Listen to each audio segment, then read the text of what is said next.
It doesn't sound like JJ Redick asked LeBron James for the blessing. At least that's the public comments made.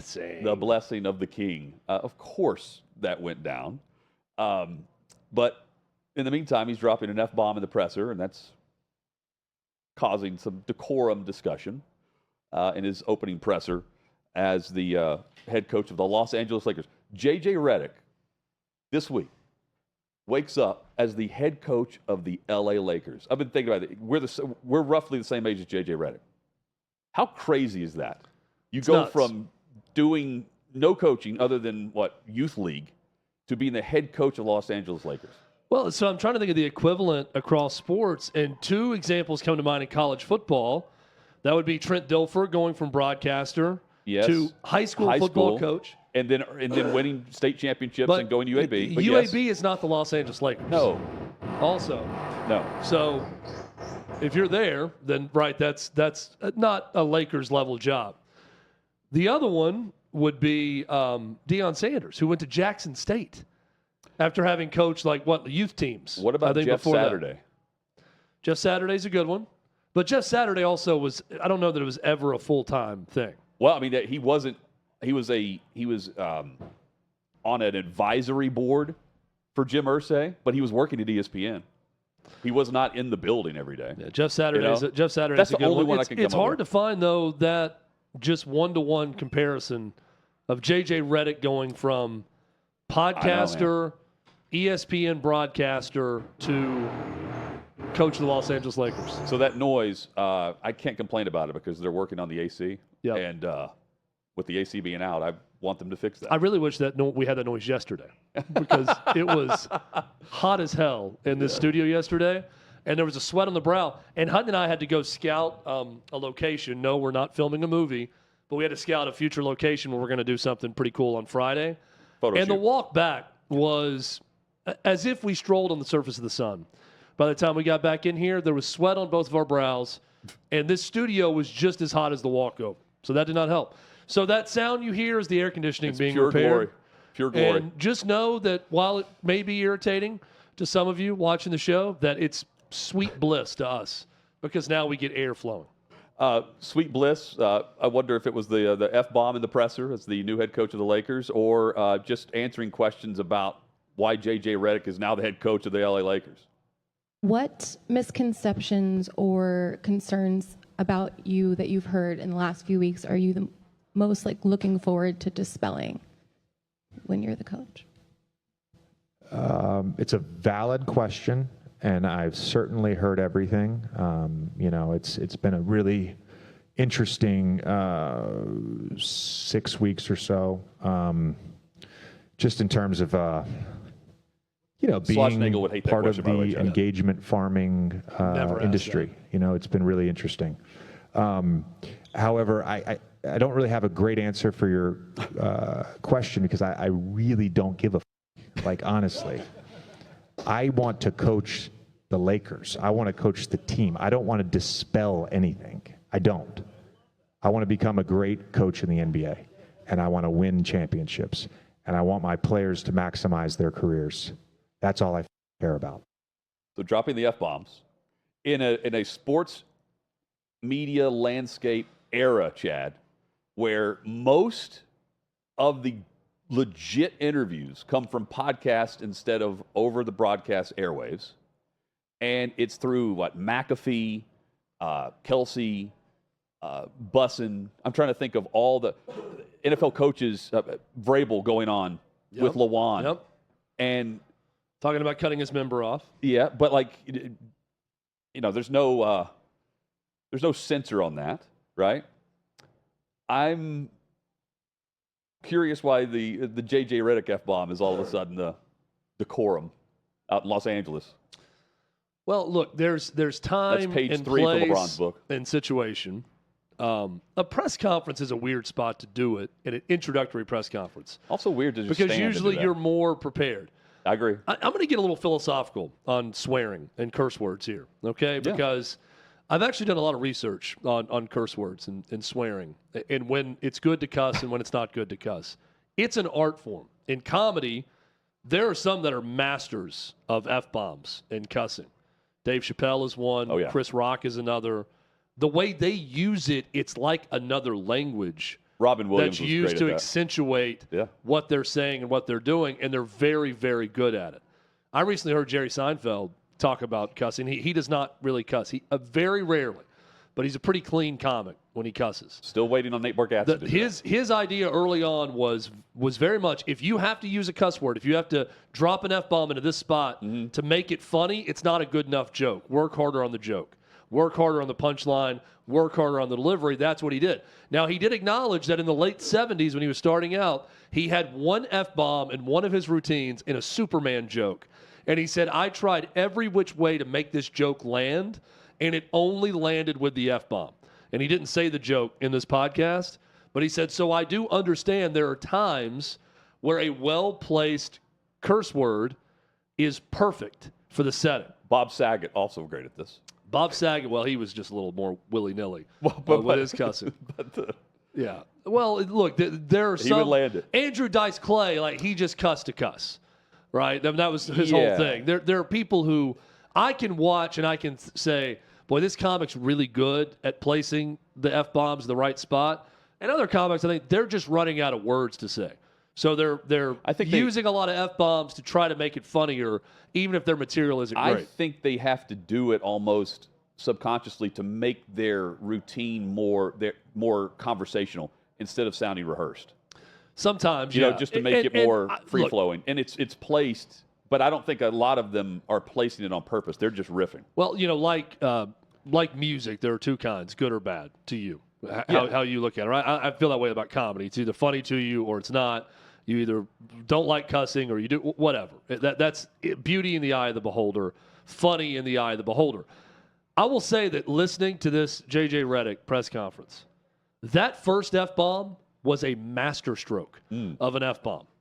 When he's doing the build-up and getting to everything else, and let me tell you, I don't give an F about it. That was perfect. I have no issue with that. Even for an introductory press conference, I got no problem with that first one. I thought the second F-bomb was a little redundant.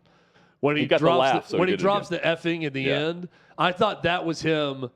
I want you to be comfortable and be yourself, but I do think there's a time and place. Post-game loss or win, heat of the moment, you're going to have some F-bombs back and forth with the media at times. We see that all the time in press conferences. Introductory press conference to the head coaching job of especially a major franchise like the Lakers, a very well-placed F-bomb like that first one from JJ Redick, I'll let pass. I thought the second one was too much. And I'm not some big decorum guy. I just thought the second one was not necessary. I thought the first one was pretty good because of what he was saying. He probably knows everyone in that room fairly well. Yeah. And I thought about this. Dan Hurley would have crushed this. For sure. If you've got JJ Redick up there, you know. Dan Hurley would have crushed it, but also JJ Redick he's a master communicator. Like sure, that's what he does for a living. But so Hurley, he's very, very good at this too. Could Hurley be Hurley? Yes. Just based on the reaction there. You know, there's certain markets where you can go. And, you know, the decorum, literally everything, practically anything we're playing on this show is bleeped in some way. You know, like for the reason, but everything that is out there now is on a podcast with, you know, free-flowing content. Yeah. I think that's just part of I think it's part of it. I think people reacted strongly to it negatively because it's an introductory press conference, and we're not accustomed to seeing that when someone's being introduced as the head coach to somewhere. He also said he doesn't care, and of course he does. Right. But it was also the way he said it, I believed him. It was very good about, I know what's out there, but I'll be completely honest, I don't have a good answer because I don't give a blank.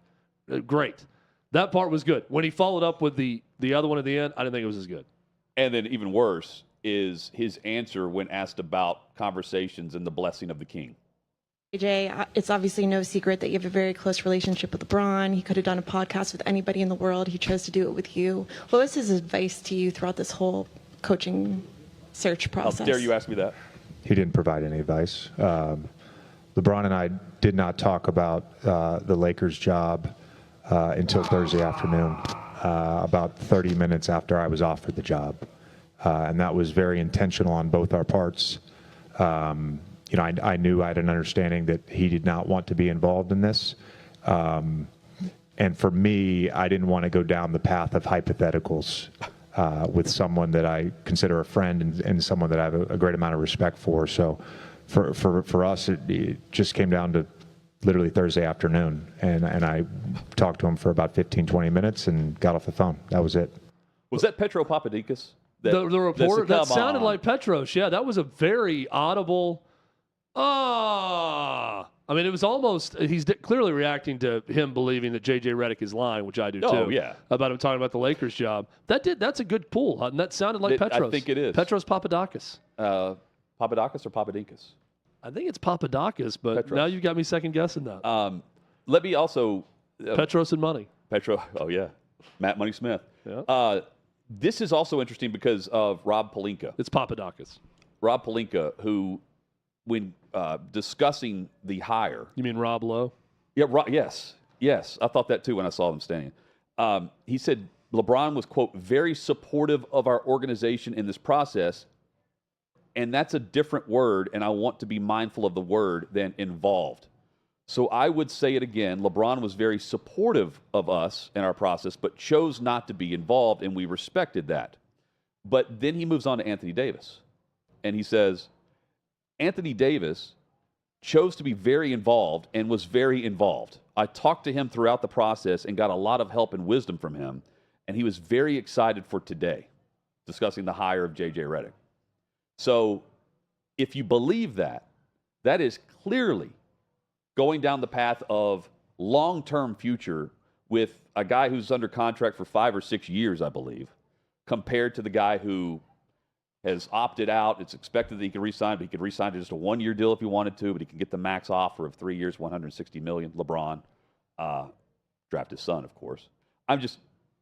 That's interesting that Pelinka says that, and then the day after, JJ Redick's acting like he didn't talk to LeBron. Of course he did. He didn't talk to LeBron James about the Lakers job? Yeah, he did. And, I mean, some of this, like, I think it's probably some semantics in it. Like, if you're talking to Rich Paul, who's acting as a conduit. And Rich Paul for previously LeBron. said, hey, in my opinion, the Lakers should be more focused on Anthony Davis, not LeBron James. If you're talking to Rich Paul, though, you're talking to LeBron. Oh, yeah. So even if JJ Redick didn't actually sit down and have a conversation with LeBron about the job, if he's talking to Rich Paul, he's getting LeBron's opinion on everything.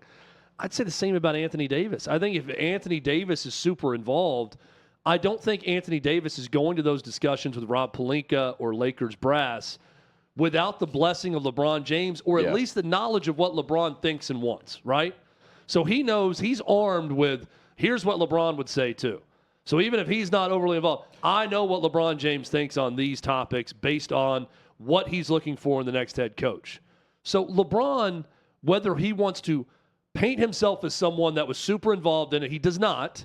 He wants to be seen as, I'm just a third-party observer. I get paid to play for the Lakers. I don't make decisions on coaching or personnel or any of that. He wants to portray himself as that. Oh. We all know that whether he's doing it outwardly or not, his opinion is being pushed to everyone in decision-making power for the Lakers. But think about, let's see. Now he'll just be more upfront about it now that J.J. Redick's his coach. To J.J. Redick. Luke Walton is the head coach of the Lakers the year that LeBron gets there. He doesn't make it that long. You think that's not because of LeBron? Of course it was. Shocking. There's a lineage here of coaches in and out, and of course LeBron has a huge say in all that. Why? Okay, you have to go through Rich Paul. Why wouldn't LeBron, who can literally have any organization, draft his son if he wanted to play for that organization? Why wouldn't you speak out and say, yeah, I want this guy to be the coach? You see what I'm saying? If you're LeBron.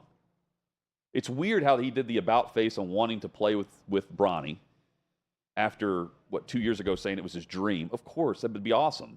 But we've never seen anything like that in the NBA with, like, the status of LeBron James and especially what I believe is the please draft him. No, actually, not please. You will if you want me back. And now, all of a sudden, he doesn't have anything to do with coaching hires and firings? It's so bizarre, man.